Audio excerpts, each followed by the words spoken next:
Ada video kalian sudah berhubungan suami istri. Nah, Aku udah lihat sih karena udah melalui proses ini kan lidik ya, lidik, udah interview sama penyidik dan aku udah lihat sendiri barang buktinya. oh kamu udah lihat barang buktinya? Sudah. Itu kamu? Aku ngerasa itu nggak seperti yang dituduhkan. Iya, tapi kamu ngelihat itu kamu kan? Atau bukan? Nggak, kurang Kamu jelas. nggak bisa jawab. Kamu nggak bisa kurang jawab. jelas karena itu kamu nggak bisa jawab. Gak apa-apa kalau kamu nggak bisa jawab. Kamu bisa karena jujur videonya udah dipotong-potong, terus udah nggak jelas juga, burem. Jadi kayak aku bingung, aku mau bilang apa. Iya, oke. Tapi kamu tahu pasti itu kamu atau enggak? Nggak mungkin kamu nggak tahu kalau kamu udah lihat Aku barang. kurang pasti ya, itu kayaknya kurang jelas juga videonya. Tapi lokasinya pasti kamu tahu, nggak mungkin nggak? Lokasinya mirip.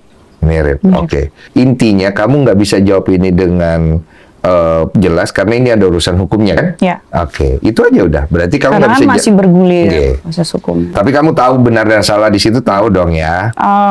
Tahu. Benar dan salah maksudnya. Maksudnya apakah itu benar kamu atau enggak kamu tahu? Cuma kamu nggak bisa sampaikan karena ini ada urusan hukumnya kan ya? Iya, karena kan kalau misalnya kita memberikan statement yang ternyata tidak sesuai dengan hasil dari proses hukum, kan jadinya kita menyebarkan hoax. Oke, berarti itu kau tidak jawab, simpan untuk urusan hukumnya ya?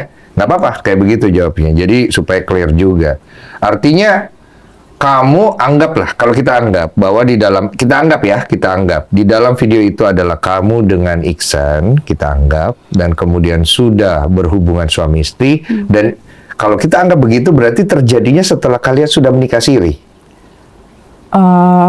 Ya namanya orang menikah kan pasti ada memenuhi kewajiban, ada memenuhi hak kan. Berarti sudah menikah siri ya? Sudah nikah siri, tapi kalau misalkan kok tanya dalam video itu kita ngapain, yang jelas itu tidak sesuai dengan seperti yang dituduhkan. Oke, ya intinya udah nikah siri gitu kan. Jadi supaya jangan sampai ada narasi kalian itu belum nikah siri. Karena kan yang bikin bingung itu adalah beneran nikah siri nggak sih? Iya. Terus video itu kalau memang ada, seperti apa yang disampaikan oleh Mawa, itu setelah nikah siri atau sebelum nikah siri, itu yang orang bingung. Kalau seandainya kami memang belum nikah siri, Ya.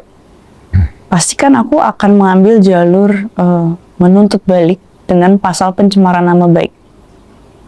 Karena aku nggak merasa aku punya hubungan sama Insan. Aku nggak merasa aku punya komitmen sama dia. Oke. Tapi karena posisinya aku seorang istri, ya bagaimana?